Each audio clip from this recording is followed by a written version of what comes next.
I am Ferdinand Marcos, and I am the President of the Republic of the Philippines. I stand today on behalf of 110 million Filipinos.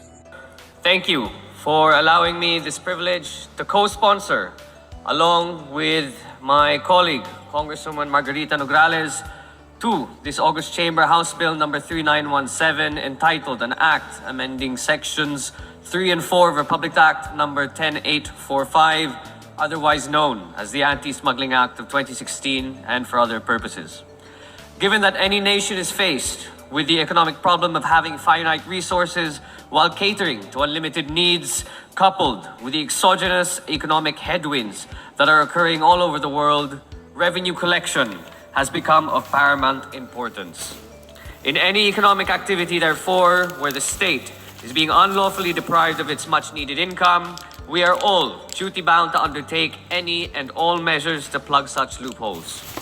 With respect to illicit trade in tobacco, we are dealing with lost revenues estimated to the tune of 30 billion to as much as 60 billion. This is not just a matter of foregone excise tax revenues. The very livelihood of millions of our countrymen who are dependent on the industry are also threatened by the unfair competition coming from the illegal manufacturing and trade of tobacco. Based on data from the NTA, the tobacco industry generates 2.1 billion in employment and industry dependence, with 149.7 billion total excise taxes collected.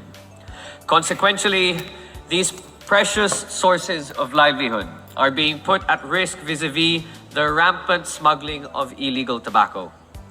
With the exception of lost revenues, if there is a need to recapitulate on the social evils of smuggling, allow me to emphasize the following.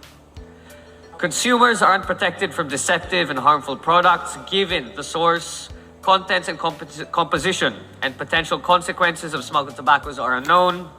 It hurts our local industry, where legitimate businesses which are compliant with laws and regulations which are unprotected from intellectual property rights to fair competition. Farmers, workers, and dependents are also affected as a consequence.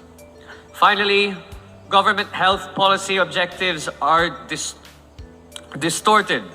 Since the smuggled products are unregulated, no graphic health warnings and other mandated warnings are accurate according to the actual national statistics. There is a fact that is not widely known, but income from the so-called sin taxes, of which revenues from the tobacco industry comprise of 58%, or 94 billion of the total health budget. The truth, therefore, is that tax collection from tobacco products not only strengthens funding for public infrastructure, but has a direct impact as well on sustainable development goals and our universal health coverage as a country.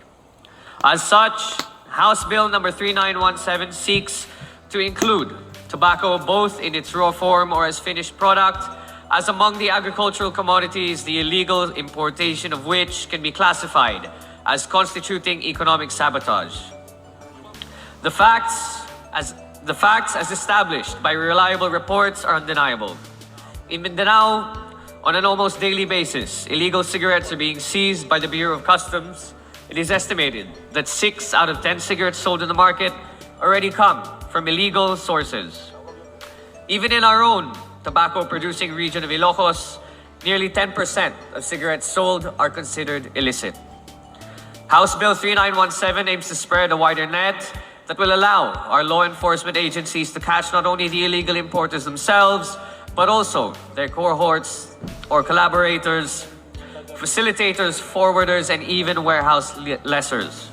It seeks to pursue alternative trails or pathways of illegal importation exploited by smugglers, and these include the use of private ports, fish landing sites, resorts, and airports, among other locations. Further, it requires the BIR to publish and regularly update the list of finished goods that are registered with the Bureau so as to facilitate the confiscation of unregistered or illegal products. Finally, Madam Speaker, it seeks to punish not only the illegal importer but also the registered owner or lessee of the means of transportation used for the importation, the warehouse or property where illicit tobacco is stocked or hidden, and hold accountable as well the owner, lessee, or management of the private port or other sites or corridors used for smuggling. Through this measure, Madam Speaker, we not only secure control of the tobacco market within our country, but create a foolproof legislative foundation that will allow for higher revenues to contribute in nation building and the improvement of our healthcare system. It is through this, Madam Speaker, dear colleagues, that I therefore appeal for your honor's support and approval of this measure. Maraming salamat po at magandang hapon po sa inyong lahat. Oh, narinig nyo mga kababayan, ang aking future president. Grabe ano. Kung ikumpara mo kay Tato, ha? Oy, so sa kay layo-layo. Sa pagsasalita lang no. Grabe. Siyempre guys, Oxford 'yan. At saka dekalidad na tao ito. Hindi basta-basta. Kaya tinitrain niya na yung sarili niya. Kasi yan ang magiging future president natin. Oh. Sigurado kukontrahin na naman yung sasabihin ko ng mga dilis. Ay nako. Ito yun Ito yung speech niya guys Basahin ko sa inyo. Maiksi lang yan. My sponsorship speech for House Bill number 3917. An act amending Section 3 and 4 Republic Act number 10845. Otherwise known as the Anti-Agricultural Smuggling Act of 2016 and for other purposes. You see? Galing no? Natural. Talagang maganda itong batas na ito guys My sponsorship speech. Wow, isa sa mga sponsorship ng batas na iyan So ano guys ang kapalagayan nyo sa future president natin? Galing no? Alam nyo, sa totoo lang, mas maganda talaga no ang tumakbo sa higher position mga kababayan pag nag-umpisa ka sa pinakamababa. Totoo po yun. Bakit kanyo? Si Pangulong Marcos Jr. Saan siya nag-umpisa? Congressman, gobernador, vice gobernador. Ang dami niya talagang experience. Maganda pala talaga yun, no? Galing ka ng, congressman, tapos senador, galing, vice president, tatalo lang siya kasi nga dinaya. Yun pinakamaganda sa isang politician. Tapos, after how many years to come, no, tatakbo ka for the higher position. At least, alam mo na po kung ano po ang gagawin mo because you have a lot of experience from the past, di ba? Pero kung yung magja-jump ka lang from mayor to the higher position, parang medyo hilaw ang pamumuno. Kaya ito si Pangulong Marcos Jr. Talagang tinitrain niya yung anak niya. At isa pa, siyempre, si Congressman Sandro, ama niya ang Pangulo, medyo mayroon na siyang learn and lesson sa pamumuno ng ama niya. 'Di ba? Dagdag kaalaman yun mga kababayan. Not only that, si PBBM, look naman, 'di ba? Ang kanyang ama, kanyang ina, politician.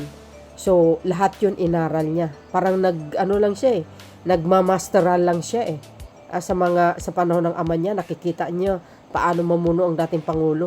Kaya yun, malaki po ang nagiging nakuha ni PBBM doon na aral sa pamuno ng kanyang ama. Kaya ngayon, naging Pangulo siya, in-apply niya din sa sarili niya. Plus, yung kanyang mga sariling katalinuhan.